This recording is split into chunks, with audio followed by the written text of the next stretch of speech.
Hi everyone, Tatiana from the Greenbird Bead Kingdom is here, and today I'm going to show you how to make a very spooky Halloween necklace, bloody necklace. God, it's so scary, I can't believe I'm going to make it and actually wear it, but everything I'm going to use can be found in the description under this video. I mean the list of the materials you will need to create this project. So go in the description field under this video, go to your local bead store, then grab some supplies and let's get started. The first thing I'm going to do is to grab my thread. I'm using Toho 1G thread for this project. This is my favorite beading thread. This one is made of nylon. I'm going to thread my needle with this thread and prepare some beads. See what I've got here.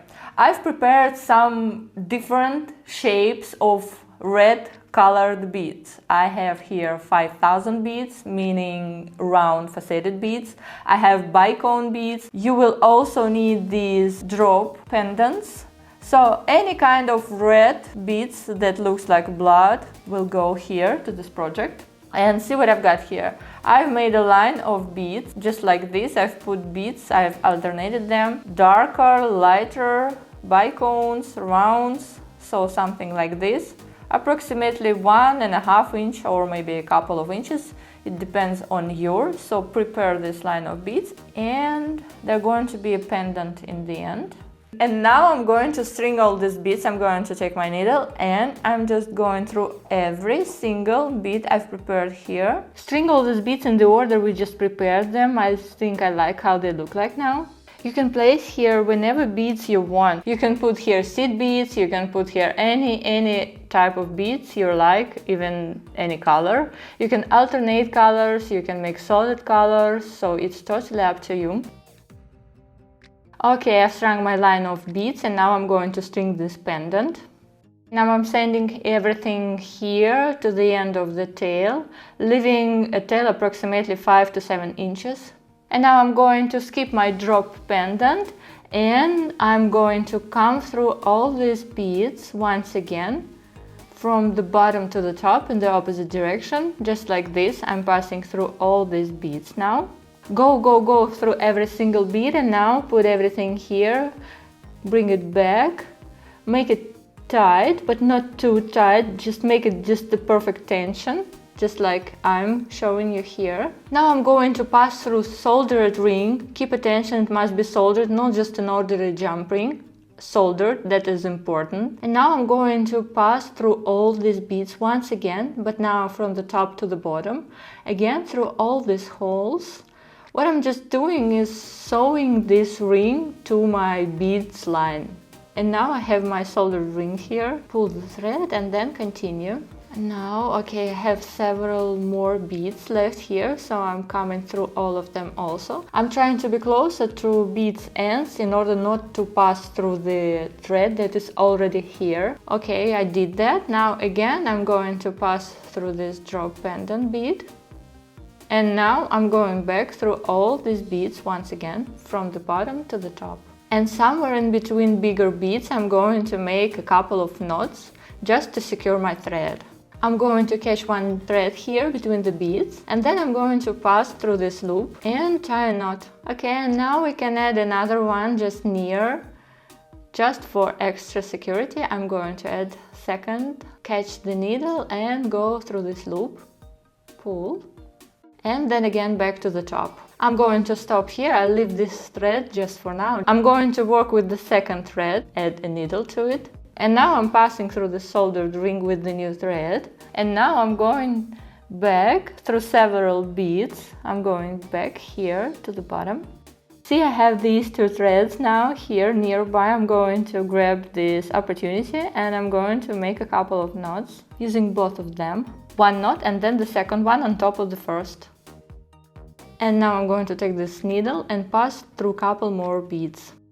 Here I'm going to tie another knot, just the same way I did this before. Catch one thread here between the beads and then go through this loop and tie. Okay, I'm coming through another couple of beads and I'm ready to cut off my thread.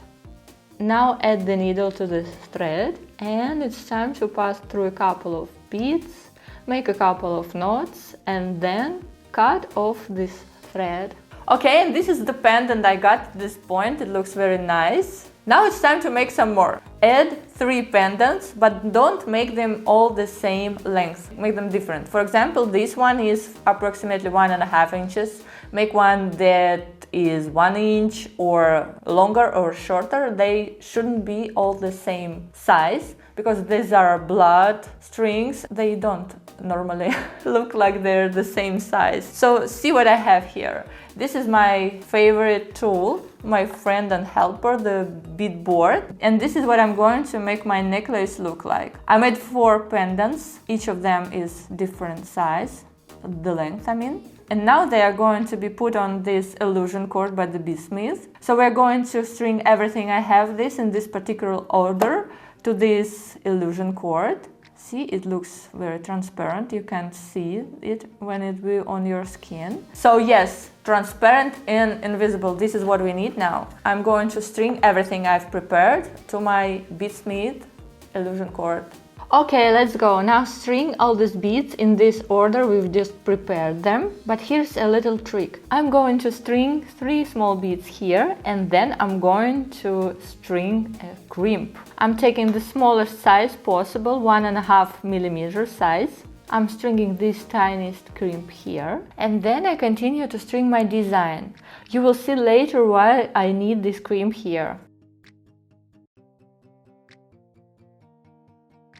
And while I'm doing this, don't forget to like this video if you appear to already like this tutorial and subscribe to our channel to get more interesting tutorials in the future. Well, string everything you have here. Oh yes, I'm sure you noticed my beautiful bracelet. We have the tutorial for this bracelet, you can find it here and in the description under this video. I've made it myself and you can also do this. Well, I'm already finished stringing my beads. See what I've got here.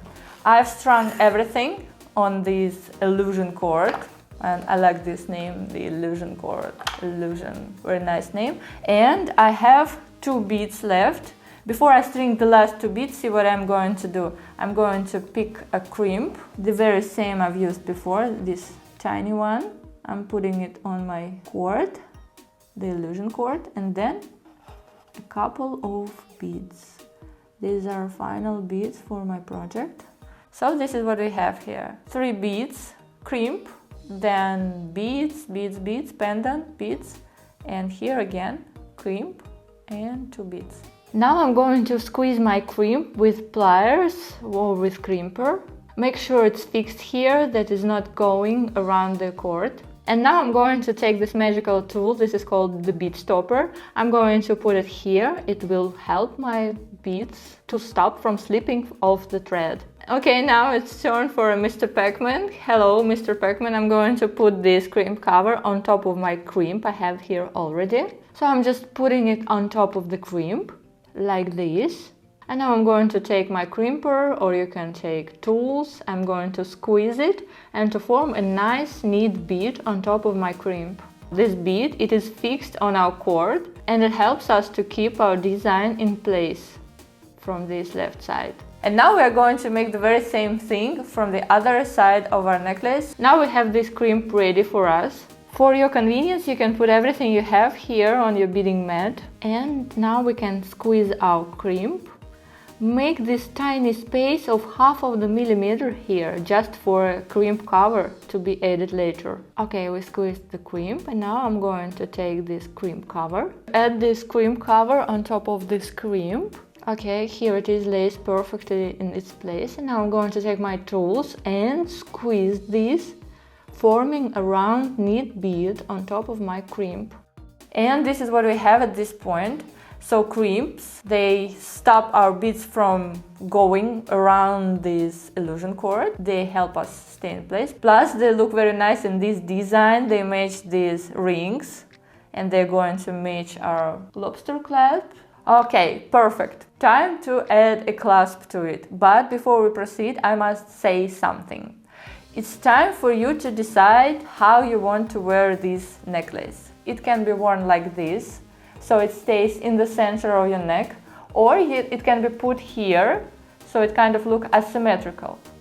But when you make it unsymmetrical, it can still turn around your neck, So this is up to you. You decide how you want to make this, but I just have to say this to you, that maybe if you decide you want it here, it still will go here. So be prepared for these kind of surprises, but anyway, it doesn't matter actually. So the clasp.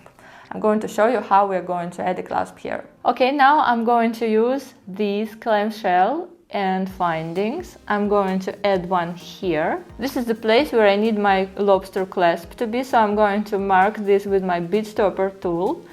So the clasp should be somewhere here. Okay, the clamshell finding, then the crimp. I'm going to squeeze this crimp here in the place where I need my lobster clasp to be. Make sure that your crimp is really secured. Make sure that it won't slip anywhere. Okay, perfect. And now we can cut off this thread. And then we sand this clamshell finding on top of our crimp and close this. You can do this with your fingers or your tools. And now we're going to add a jump ring here. I'm going to open it with my pliers. Then I'm going to put it here and add a lobster clasp here and then close this jump ring. I'm going to take off this chain part of the clasp now. I will need this later in the other end. Okay, here at this side we've just added our clasp.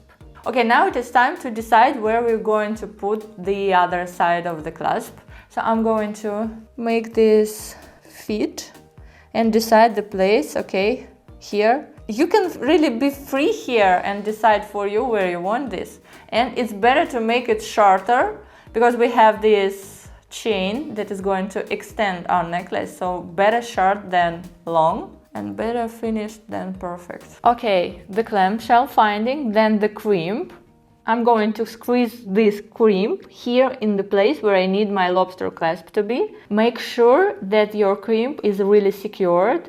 And now we can cut off this thread. And then we sand this clamshell finding on top of our crimp and close this. You can do this with your fingers or your tools. And now we're going to add a jump ring here. I'm going to open it with my pliers. Then I put a chain here, put it here, and then close this jump ring. Okay, and this is what we have now at this point. It looks very beautiful, very gorgeous. I need to try this on. Actually, not only beautiful and gorgeous, but also kind of scaring to me. I don't wear this kind of jewelry normally, so kind of like this.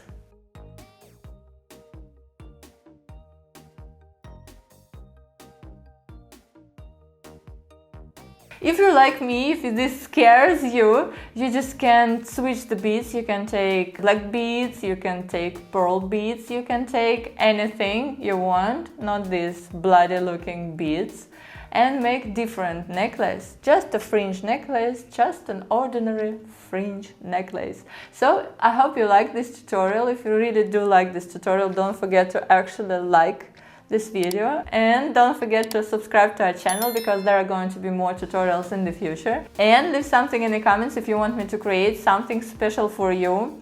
Maybe you have any suggestions, maybe you have just anything. Don't forget to write a comment and see you next week. Bye!